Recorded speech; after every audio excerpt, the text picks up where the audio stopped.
Olá, seja muito bem-vindo a mais um programa Cria do Humor. Esse programa, como você sabe, traz até você histórias inspiradoras. Mais do que isso, pessoas inspiradoras. E hoje eu tenho a satisfação de estar aqui conosco meu amigo pastor Antônio. Seja bem-vindo.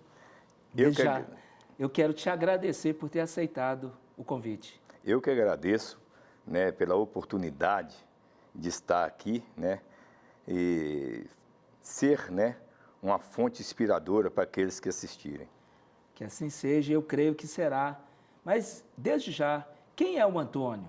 Aonde foi criado? Onde nasceu? Conta um pouquinho do início da sua trajetória, da sua vida, para aqueles que estão nos acompanhando. Eu sou de Belo Horizonte, eu nasci aqui no Morro do Papagaio. Nós morávamos lá, né, meu pai tinha uma barbearia na rua Major Lopes, embaixo, e nós morávamos lá em cima. E foi uma época assim muito difícil para a minha família. Sim. Era uma época a infraestrutura era muito pouca, mas o meu pai sempre foi um guerreiro e a minha mãe uma guerreira, certo? E com 2 anos para 3, o meu pai me deu mais a minha mãe para o meu avô. E eu fui para Monlevade. Foi criado então pelo avô? Fui criado pelo avô. Lá em João Monlevade? João Monlevade. Ficamos lá, eu fiquei lá até 64. Quando foi em 1964, aí meu avô aposentou da Belga Mineira e nós viemos para Belo Horizonte. E ele comprou uma chácara grande na cidade, no bairro União Divisa com a Cidade Nova, que estava começando, e ali a família começou a se estruturar. E aí começa uma nova história, um novo ciclo, vindo de João Monlevade para a Cidade Nova. Como foi esse período? Foi maravilhoso. Por quê? Porque eu, com 8 anos, eu bati o olho na minha mãe assim. Ela já estava morando na casa de baixo, que o meu avô construiu, e meu pai. E eu morava na casa de cima. E quando a minha mãe foi descendo, eu corri assim, abracei, segurei ela pela perna e falei, mãe, deixa eu morar com a senhora. E aquilo ali marcou a minha vida. Imagino. Por quê? Porque eu queria morar com a minha mãe, eu queria morar com meu pai. Meu avô me dava de tudo, Sim. mas eu queria morar com a minha mãe e meu pai. Mas o carinho, a afeição da mãe fazia falta. Fazia e faz muito na vida da gente. Sim, com certeza. E aí, quando começa essa trajetória, nova vida em Belo Horizonte, adolescência, como foi isso? Como o Antônio, enquanto homem, a juventude, como foi? Olha, eu nunca fui um bom filho. Eu nunca fui de desobedecer, falar palavrão, brigar com o pai, com a mãe. Sim. Mas eu nunca fui um filho de dar gosto para o pai, de dar gosto para a mãe, nem para o meu avô, nem por ninguém. Com a idade de 11 anos, eu comecei a me envolver com drogas. E com a idade de 13 para 14 anos, com bebida. E isso aí desvirtuou Todo aquele ensinamento. todo ensinamento e um caminho que eu poderia ter seguido e estar, assim hoje, como se diz, no auge da vida de felicidade. Mas tudo é aprendizagem. Por quê? Porque eu não sabia, eu já tinha desistido de mim, mas eu não sabia que Deus tinha um projeto na minha vida. Ou seja, mesmo com as suas escolhas erradas, o plano de Deus para a sua vida ali continuava firme. O amor dele por você continuava inabalável. Eu entrei para a academia, porque eu era muito forte. Eu fui campeão de halteres e entrei para a academia, cheguei a ser mestre de capoeira. E ali eu acabei me perdendo mais ainda. Por quê? Porque eu entrei para o espiritismo e eu cheguei a ser babalorixá. Eu fiz camarinha durante 7 anos o período e os braços são cortados, transversais, a cabeça é cortada também, em sacrifício. E a minha vida começou a desvirtuar por completo, porque aí eu me entreguei mais ainda à bebida. Eu tinha bons empregos, boa colocação, eu tinha família, tinha tudo, mas nada disso batia e ardia no meu coração. Tinha um vazio ali. Tinha um vazio tremendo e um vazio que eu estava me afundando cada vez mais. Ninguém acreditava mais em mim. No bairro, eles respeitavam porque eu era muito forte, porque eu andava armado, porque eu brigava.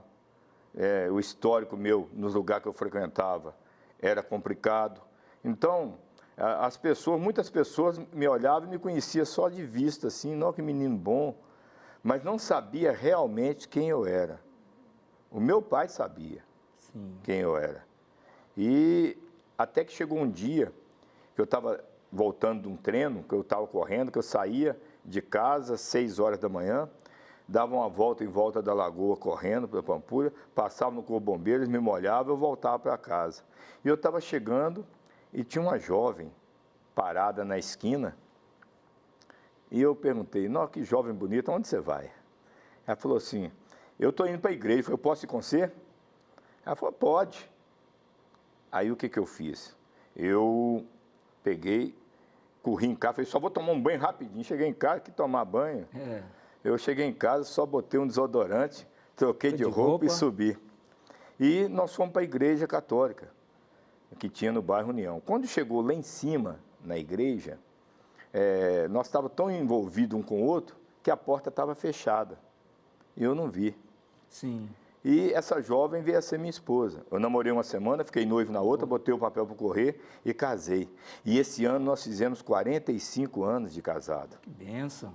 Foi a melhor coisa. E durante 2 anos eu não bebi. Não mexi com droga, parei com droga. Daquela época até hoje nunca mais mexi.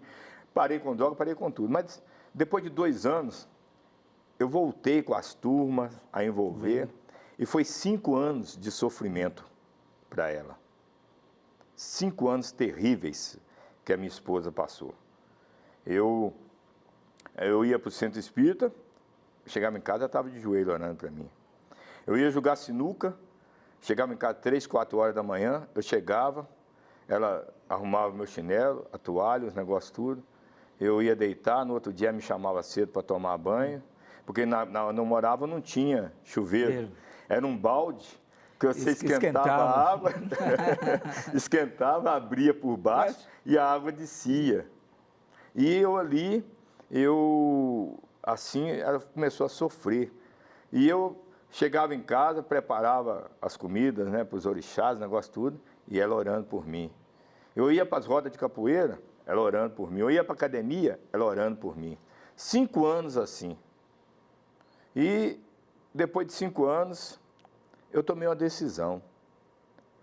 Muitos meus amigos estavam morrendo. Sim. Muitos meus amigos sendo destruídos. Eu falei assim, eu vou para a igreja.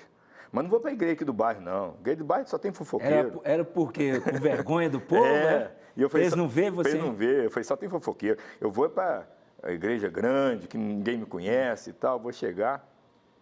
E Vai ser nem percebido. Aí eu falei, vou dar uma festa aqui, de comemoração. Aí eu comprei caixa de uísque, cerveja, tudo, e comecei a beber tudo, e nós discutimos, ela falou, vou embora. E eu falei assim, olha, pode ir. E ela juntou os meninos e foi para casa da mãe dela naquele dia. E quando chegou a noite, eu fiquei igual o filho pródigo.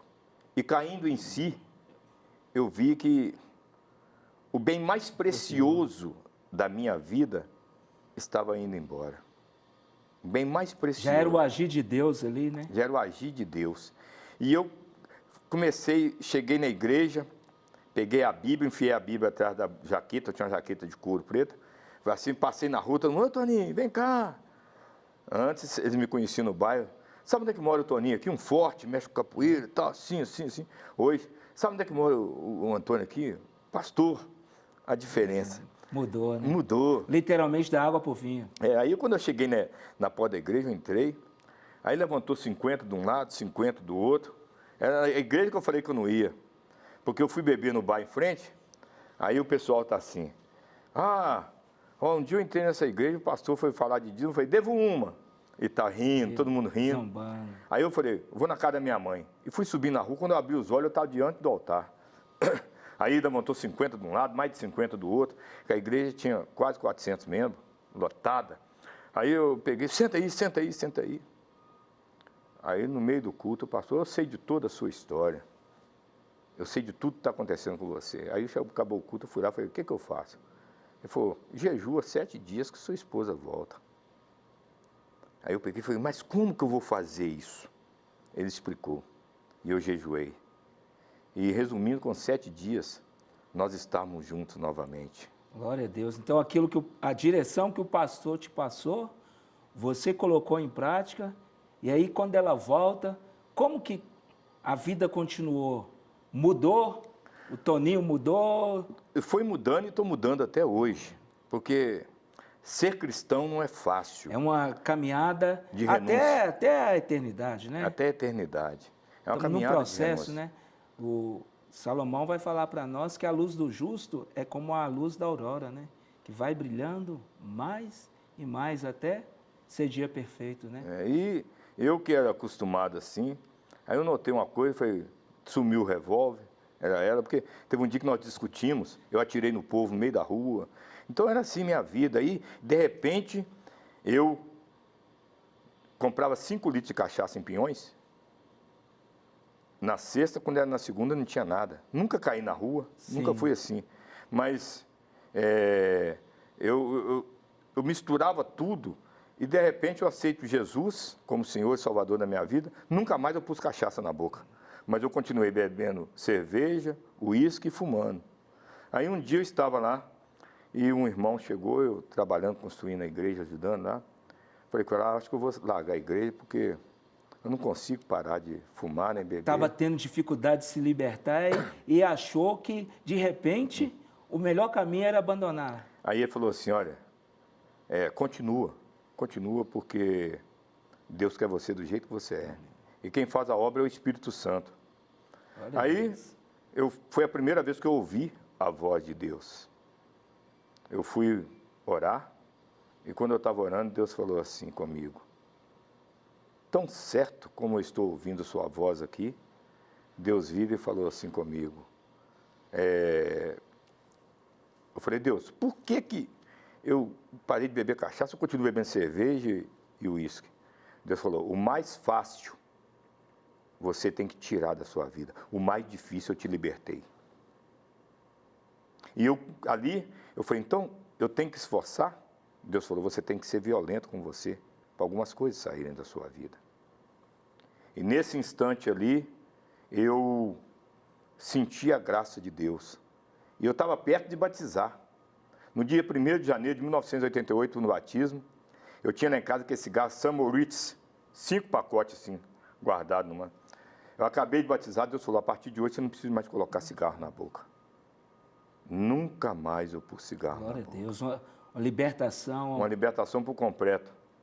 Aí eu falei com a minha esposa, toma um cigarro para você que eu não quero fumar mais não. Eu já não fumo há muito tempo, você que não notou. Então, e Deus foi me libertando ali, Deus foi me dando graça, e eu comecei a trilhar o caminho do Senhor. E passei muita dificuldade, por quê? Sim. Eu cheguei em casa, era 11 horas da noite. Eu tinha ido e tinha ali um pé de limão muito grande na frente, onde nós morávamos. E ele balançou. E eu levei a mão e falei, nossa, eu não uso mais arma. Aí eu falei, quem está aí? Saiu, o pé continuou balançando. Aí eu fui e peguei 2 pedras grandes. Peguei 2 pedras. E falei, sai aí, que eu vou dar uma pedrada no você. Se você não sair, eu dou uma pedrada. Aí eu abri o portão assim, empurrei o portão, entrei e fiquei com as 2 pedras. De repente, na hora que eu olho assim, saiu um cachorro, tão certo como vive o nosso Deus, de 2 metros de altura. E ele tinha 2 presas grandes que pingavam sangue no chão. E ele olhou para mim e falou assim, se você entrar aqui, eu te mato. Eu peguei e falei assim, vou chamar minha esposa. Ela que mexe com esses negócios aí, ó. Ou seja, aquelas visões, aquelas coisas estavam tentando te aterrorizar. Aterrorizar. Para voltar atrás. Aí eu peguei e falei assim, não, se eu correr dele, ele vai me perseguir em todo lugar. Aí eu falei, em nome de Jesus, some da minha vida, em nome de Jesus. E fui orando e foi diminuindo, até e sumiu. Eu saía da igreja, aí a voz gritava assim, eu vou te dar uma punhalada nas costas, eu vou te matar agora. Eu ia para o monte orar, quando eu bati a cabeça no chão, eu vou te dar uma punhalada. Aí eu fui levantar, Deus falou, não levanta não. Não levanta não, porque eu sou contigo, a sua proteção. E assim, hoje, eu e a minha casa servimos ao Senhor. Glória a Deus. E agora, no caminho do Senhor, servindo a Ele, como que é o trabalho hoje? Eu sei que o senhor, juiz de paz também, como que é esse trabalho de hoje levar a pacificação, cuidar de outras pessoas que passaram ou passam por experiência de dependência, né, como passou? Hoje nós temos uma instituição que é o Instituto Nacional da Justiça de Paz e dos Juízes de Paz. Sim. Eu trabalho com drogados, meninos de rua, presidiários, e eu treino capelães. Hoje nós somos mais de 4.900 capelães no estado, estamos em mais de 280 municípios direto, em quase 500 indireto no estado. Só aqui em Belo Horizonte são 700 capelães, e eu treino pessoas para cuidar de drogados, menino de rua, para cuidar de presidiários, do órfão, da viúva, certo? Coisa que antes eu procurava a pessoa para brigar e matar, hoje eu procuro para recuperar essas pessoas, certo? E Deus tem feito um trabalho muito grande. Só que eu encontrei uma dificuldade muito grande nos caminhos do Senhor, que é seguir a Deus. Sim. Obedecer a Deus, confiar em Deus. A coisa mais difícil que existe é a gente acreditar e crer que Deus é Deus na nossa vida. Não é fácil. E Jesus veio para que nós tivéssemos uma vida diferente. Mas essa vida não é fácil ter. Não. Em Mateus 5 e Lucas 6 fala sobre o Sermão da Montanha. E ele começa dizendo assim, antes, conforme fora dito, era dente por dente e olho por olho. Hoje, porém, eu vos digo, amai os vossos inimigos. Como é que a gente ama o inimigo da gente? Orai pelos que vos perseguem. Como é que a gente vai orar para quem persegue a gente? Bendizei aos que vos maldizem. Oh, se alguém levar a tua capa, dê a tua túnica também. Se alguém levar o que é teu, não entre nem demanda. Aí ele, depois no final ele fala, ó, não julgueis e não sereis julgados, não condeneis e não sereis condenados. Façai aos homens somente aquilo que queres que te façam. Mas eu quero dizer uma coisa, eu sou pastor chamado por Deus e aceito pelos homens. E eu quero dizer uma coisa com toda sinceridade. Eu nunca imaginava que um dia eu seria pastor. Nunca. E até hoje eu estou num processo de transformação. Cada dia que passa, e uma coisa interessante me aconteceu, pastor. Quando eu fui no monte orar, por quê? Isso tem uns 2 anos. Eu falei, Deus, eu vou largar tudo. Eu não consigo ser um homem segundo o seu coração. Eu quero ser um homem segundo o seu coração, mas eu não consigo. Eu não paro de pecar, eu não paro de errar, eu não paro de fazer as coisas contrárias. E eu tenho uma coluna em casa que é a minha esposa, que me sustenta em tudo. Se não fosse ela, eu estaria destruído. E eu vou parar. E Deus esperou eu falar aquilo tudo para dizer uma coisa. Aquele desabafo todo. O desabafo todo para dizer para mim. E foi duro aquele dia, por quê? Sim. Eu cheguei ali e depois que eu acabei de orar, Deus falou, eu levantando, Deus falou, joelha, eu quero falar contigo. Só você falou. Aí eu ajoelhei. Só que lá no Monte Palmares é todo de pedrinha. E passou 10 minutos, meia hora, 1 hora, e eu falei, nossa, eu olhei para lá e falei, eu devia ter ajoelhado naquela grama. O negócio estava doendo. E passou, depois de 2 horas, o sol rachando, Deus falou assim, você está vencendo. Eu falei, mas como, Deus? Não para. Não consigo ver esse... Eu falei, eu não vejo vitória, eu não vejo nada, Senhor, eu não vejo progresso na minha vida espiritual. Deus falou, o perigo não é quando você peca. Você não deve pecar. O perigo não é quando você peca. O perigo é quando você peca e o pecado é uma coisa normal na sua vida. E o que está acontecendo aqui é um conflito dentro de você que a alma quer a vontade da carne e o espírito quer a vontade de Deus. E você está aqui porque você quer continuar. Então eu te digo uma coisa, continue. Não retroceda, não desanime, mas seja perseverante. E a caminhada cristã é assim, né? Nós estamos em busca da glória eterna. Verdade. E eu creio muito que cada dia nós estamos passando por um processo.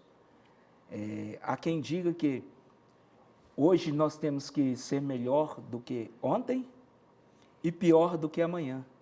Porque todos os dias nós temos que melhorar. E é um processo contínuo, né? Até chegarmos a uma estação de Cristo, que é o varão perfeito, né? E esse é o modelo que nós devemos seguir, o modelo de Cristo para nós. E Ele nos deu exemplo de perseverança, embora nunca pecou. O escritor dos Hebreus vai falar para nós que hoje nós temos um sacerdote que sabe o que é padecer. Eu falo muito nos nossos diálogos que os sacerdotes do Velho Testamento, os antigos, eles viviam numa redoma longe, não convivia com o povo, não podia nem ir num velório da própria mãe, isolado. Cristo não, Cristo vem, tem fome, tem sede, Cristo chora, convive com as pessoas, vendo as suas dificuldades, ou seja, ele sabe o que é padecer. Ele viu de perto, ele conviveu com isso, e por isso ele nos entende. Tem uma palavra de João, 1 João, que ele fala assim, se o vosso coração vos condena, maior é Deus do que o nosso coração. E eu queria, pastor, que o senhor deixasse uma palavra de Deus para essas pessoas que nos acompanharam até agora. Fica à vontade. Não desista de nada na sua vida. Deus, a Bíblia diz em Apocalipse capítulo 3, versículo 7, que Jesus tem a chave de Davi. E a porta que ele abre, ninguém pode fechar. E a porta que ele fecha, ninguém pode abrir. E no versículo 8 ele diz, que sabendo que nós temos pouca força, eis que eu tenho colocado diante de vós uma porta aberta, a qual ninguém pode fechar. Deus tem aberto portas para mim de uma forma tão gloriosa que eu passo na loja no centro, olho uma roupa ou um calçado e no outro dia aquilo está na minha casa sem eu falar nada com ninguém. Deus, Ele tem aberto portas de uma maneira. Eu fiquei 10 anos na Câmara Municipal, trabalhei ali, chefe de escritório, trabalhei também como chefe de gabinete, trabalhei 7 anos e meio na Câmara Federal, porta aberta por Deus, também trabalhei como chefe de escritório, cheguei à chefia de gabinete, trabalhei também 2 anos na Secretaria de Governo da Prefeitura com Márcio Lacerda, ali, Deus abriu a porta para estar ali, trabalhei no governo também, na Segov, durante quase 4 anos, e agora Deus me deu uma grande oportunidade, porque tudo que é na nossa vida, o William, ele escreveu a seguinte coisa, se você não sabe para onde vai, qualquer rua serve. Nós temos que ter um alvo, um objetivo, uma visão, e temos que ter o caminho traçado em nosso coração que nós devemos seguir. E hoje, eu tive a graça de ser agraciado de estar trabalhando na coordenadoria de vilas e favelas na prefeitura. Um sonho meu, lugar que eu entrava antes para mexer com drogas, para beber, para passar a noite ali prostituindo, fazendo muitas coisas erradas, quando eu era solteiro. Hoje, eu entro para levar benefícios, melhorias, para levar a palavra de Deus. Então, não desista nunca, porque o Deus que nós servimos é o Deus que abre portas. Amém. é o Deus que conforta. Hoje, eu tenho uma família abençoada, eu tenho um filho abençoado, 4 filhas abençoadas, Glória a todos Deus. eles sacerdotes, Aleluia. e tenho netos abençoados, buscam o Senhor, no caminho do Senhor. Então eu só tenho que agradecer a Deus por tudo que Ele tem feito e por tudo que Ele está fazendo e vai fazer na minha vida. Amém. E você que está me ouvindo, eu quero dizer a você, Deus vai te surpreender com grandes coisas, com grandes vitórias. Portas serão abertas. E tenha certeza que tudo que você precisa, tudo que você necessita, tudo que você quer, Deus já entregou nas suas mãos. Amém. Obrigado, meu pastor. Eu que Deus em agradeço. Cristo te abençoe. E a você que está conosco até esse presente momento, eu quero te convidar para uma palavra de paz.